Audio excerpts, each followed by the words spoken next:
buenas noches, queridos amigos de Debate Jurídico. En el día de hoy tenemos una nueva entrega de que es su órgano, el órgano de la Academia Dominicana del Derecho, y tenemos una interesante conversación con Laura Castellano. José Ricardo. Es una figura de la televisión, más conocida que yo en este medio, pero es abogada, y con ella vamos a hablar de un tema muy interesante que es el derecho de la propiedad intelectual, patentes y demás. Todos hemos oído hablar alguna vez. Explícame cómo se come eso. ¿Qué es la propiedad intelectual? Tú sabes que probablemente de las áreas del derecho que la gente cree saber más y de la que menos sabe es probablemente la propiedad intelectual. A quien sea que tú le preguntas, ¿tú sabes lo que es una patente? Sí, claro, eso lo tienen los medicamentos, los inventos. Para tú poder sacar un invento al mercado, tú necesitas una patente.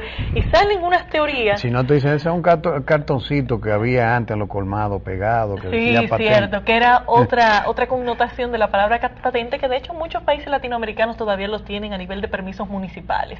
Una patente municipal para operar un negocio. Pero era como una especie de licencia. Era una especie de licencia municipal. Ya ese concepto se fue quedando atrás para dar paso al concepto de propiedad, de patente ya de propiedad intelectual. Que de hecho es bastante antigua la noción de patente en el ámbito de propiedad intelectual. Ya. ¿Qué tan antigua? Háblanos de la historia. En el Convenio de la Unión de París de 1883, ya teníamos una regulación internacional en materia de patentes, marcas y otros derechos de propiedad industrial.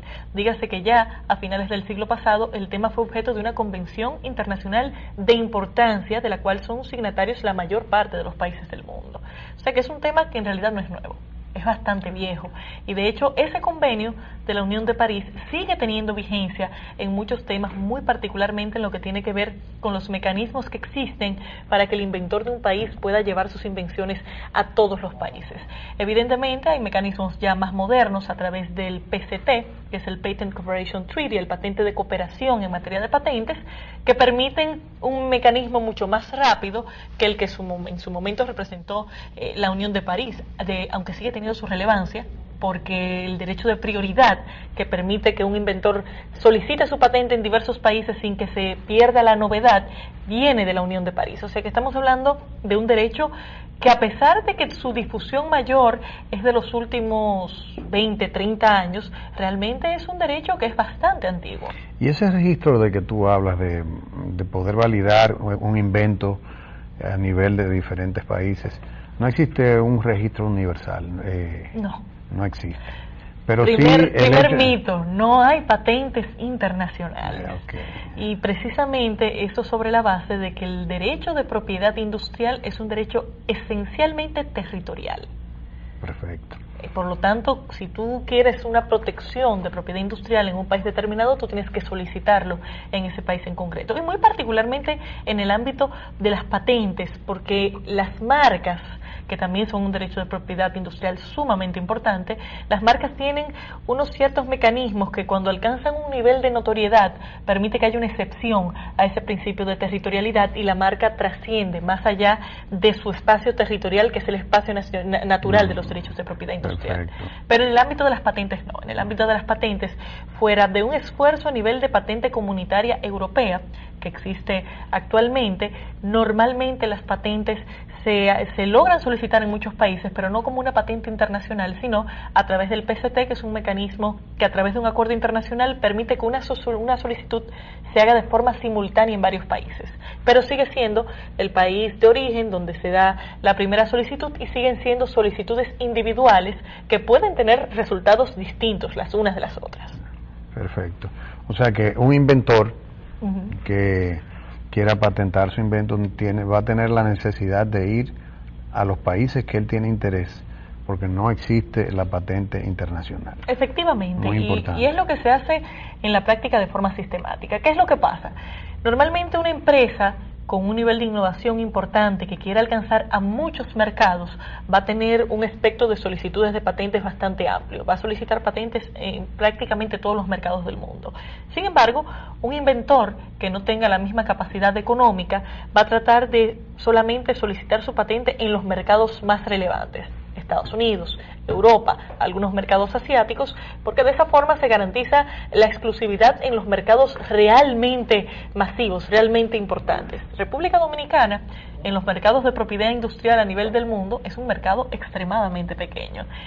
Si lo vemos, por ejemplo, desde el punto de vista del mercado farmacéutico, que es uno de los mercados que en materia de propiedad intelectual es más activo, se trata de una economía de mercado bastante limitada, que apenas, incluyendo el ámbito público, llega a los 500 millones de dólares, cuando tú tienes países donde tú tienes, que no son los más grandes, que tienen varios miles de millones de dólares solamente el mercado interno. Por lo tanto, se hace una economía de escala y dicen, bueno, mi producto, yo tengo la aspiración de que llegue a tales y tales países que son los principales mercados, yo hago el esfuerzo económico de que mi solicitud de patente llegue por lo menos a esos países. Y sin embargo, la mayoría de los grandes investigadores, que son las grandes empresas multinacionales, hacen su esfuerzo de que sea en todos los países posible, por un asunto de que las mercancías ya circulan. En una época tenía mucho sentido solo tener protección en un par de países, pero con la circulación de mercancías que hay a nivel internacional, se ha hecho cada vez mucho más común que una empresa tenga la voluntad de solicitar en todos los mercados posibles, a pesar de que esos mercados no sean de su interés particular. Bueno, eso es muy importante, pero parece que en esa materia es mejor pasar desapercibido para ver si se olvidan de nosotros, especialmente en el ámbito de la medicina y en el ámbito, pero hay dos rubros muy importantes que nosotros los profanos, porque que no manejamos, que no somos especialistas en el tema, siempre hemos visto hay permanentemente un ruidito con el tema de las patentes en medicina.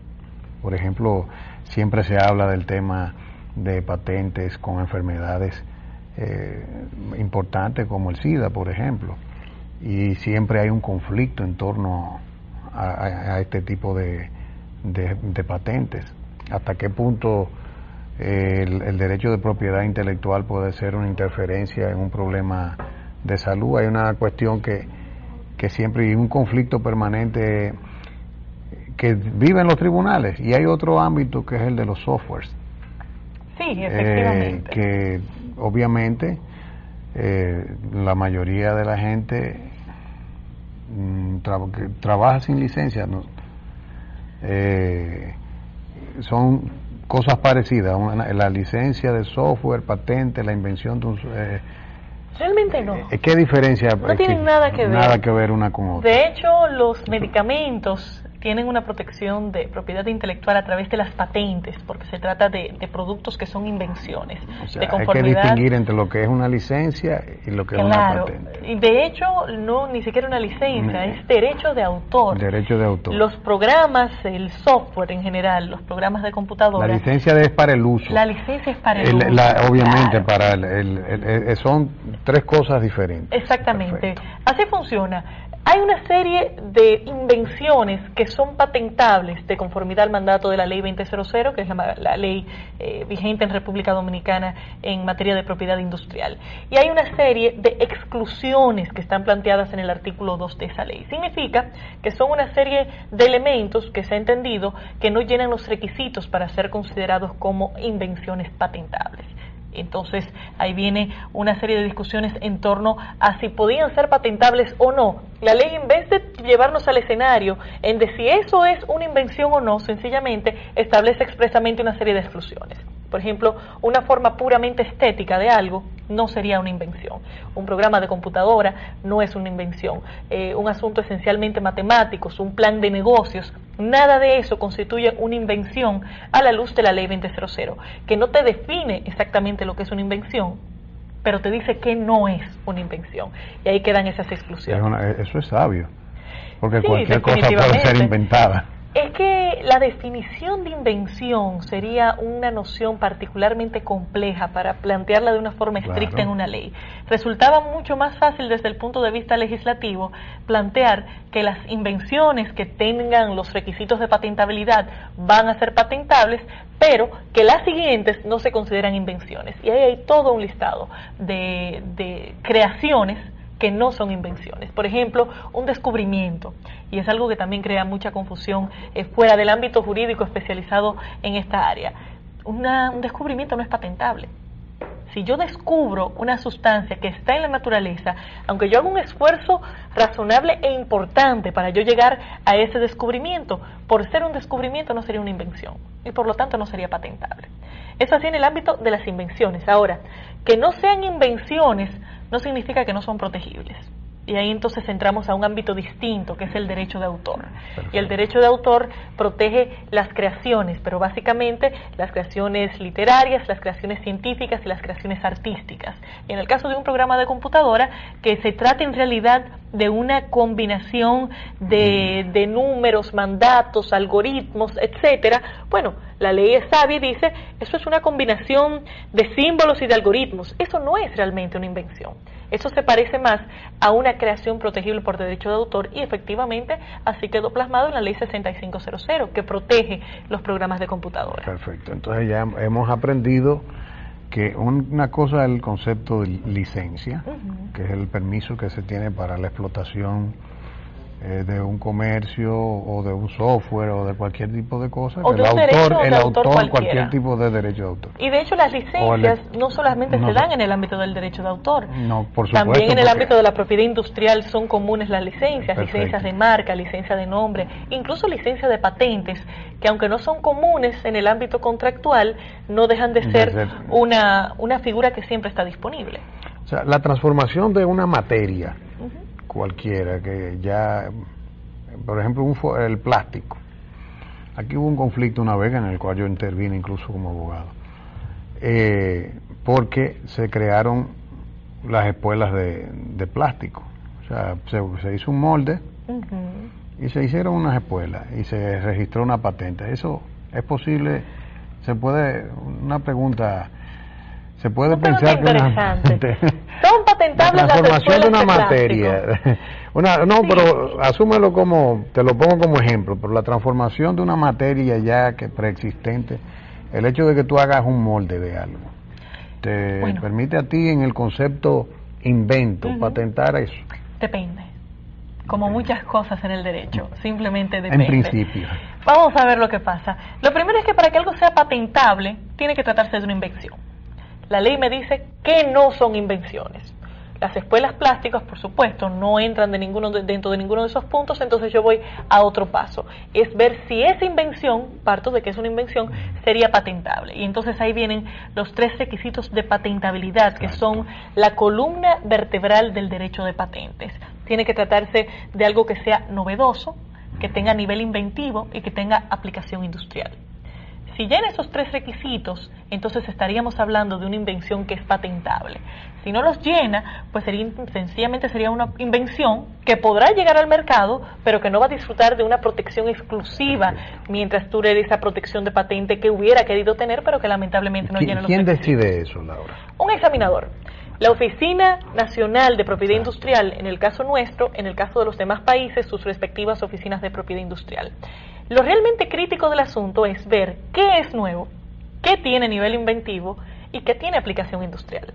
Normalmente la aplicación industrial no resulta tan controvertida porque es bastante claro, o es reproducible a nivel industrial o sencillamente no lo es. Eso es un punto que queda resuelto normalmente de forma muy clara. Pero los otros 2 requisitos, novedad y nivel inventivo, son uno objetivo y uno subjetivo. Y ahí viene entonces una discusión interesantísima en el ámbito de las patentes.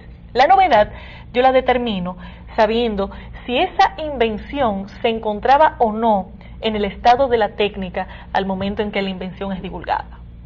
¿Y qué significa que está en el estado de la técnica? Significa que en algún momento del mundo, en el caso de nuestra ley, en algún tipo de documento de patentes, de investigación científica o de cualquier tipo de exposición de carácter científico, esa invención fue divulgada de alguna manera. Dígase que cualquier divulgación rompe con la novedad de esa invención. Vamos a tener, Laura, que hacer una pequeña interrupción comercial y vamos a volver en unos minutos.